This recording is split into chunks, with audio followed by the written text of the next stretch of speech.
I'm Jarrett Carpenter, and this is More Than Blockchain. Today is January 10th, 2024, and today, Bitcoin ETFs were approved. Now, this is wild. This is crazy.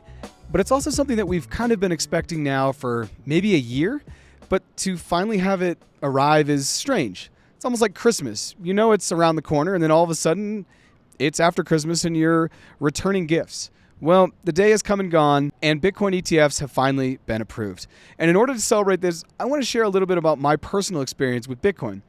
Because for me, it's still surreal to think that Bitcoin has now been approved by the SEC, or the Security and Exchange Commission, and has totally been dubbed by the traditional finance community as something that we should let more people have exposure to.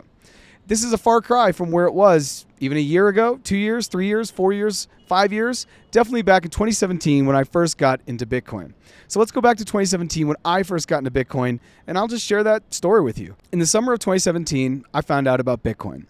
And I can't really remember what it was. I'm not sure if it was an article I read or was a documentary or something I saw on YouTube or Netflix, but I remember feeling really impulsive and wanting to own Bitcoin.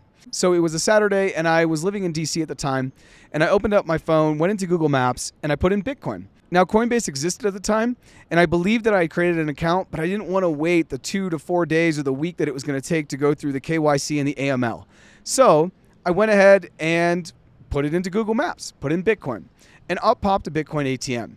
And I remember driving out to Maryland, about 40 minutes outside of DC, to a gas station where they had a TradFi ATM and a Bitcoin ATM. I remember taking $200 out of my account, US dollars, taking them out of my account, and then putting it into a Bitcoin ATM, and then scanning a QR code on my hot wallet that I just downloaded, and I'd written down 12 words, and I was learning about what a seed phrase was. And so when I first got into Bitcoin, it was at a gas station in Maryland. Now I'm living in South America, and I'm working full-time in Bitcoin, and Bitcoin has just been co-signed by some of the biggest, if not the biggest, financial institutions on the planet, including essentially the US government. So for me, Bitcoin has come a long way. And even today, I know that there are still people that think it's a scam, it's a Ponzi scheme, it's all of these things, all of these FUD narratives, or fear, uncertainty, and doubt narratives that we often mention here on More Than Blockchain.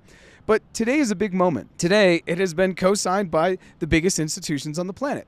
So I wanted to share that with you because if you've been in Bitcoin for a day, a week, a month, a year, 10 years, even longer, then you've probably had a similar experience of how maybe when you got into it is not where it is today. I got into it through a Bitcoin ATM at a gas station, and now it's going to be in people's 401ks, Roth IRAs, and pension plans, probably sooner than you would imagine. And so in this episode, I wanted to just take a moment for this moment.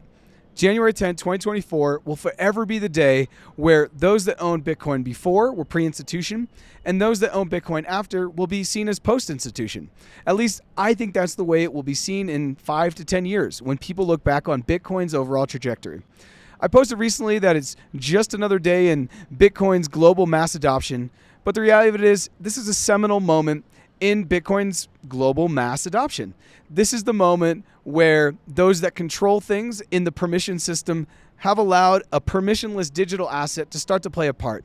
Now, I know that this isn't Bitcoin that people will be buying should they choose to buy the Bitcoin ETF. It's a synthetic Bitcoin, but it's still going to allow them exposure into the highs and lows, and hopefully more highs than lows, once again, not financial advice, that Bitcoin has.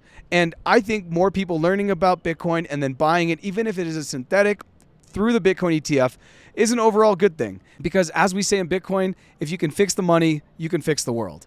As always, please follow us on social media at More Than Blockchain. And if you enjoyed this episode, please go ahead and share it with a friend, family member, or colleague. Just go ahead and drop them the link. And no matter where you listen to the podcast, please go ahead and subscribe. Whether that's on a podcast platform like Apple, Spotify, or Amazon, or you're watching us on YouTube. Thanks so much for checking out this episode of More Than Blockchain, and I'll see you next time.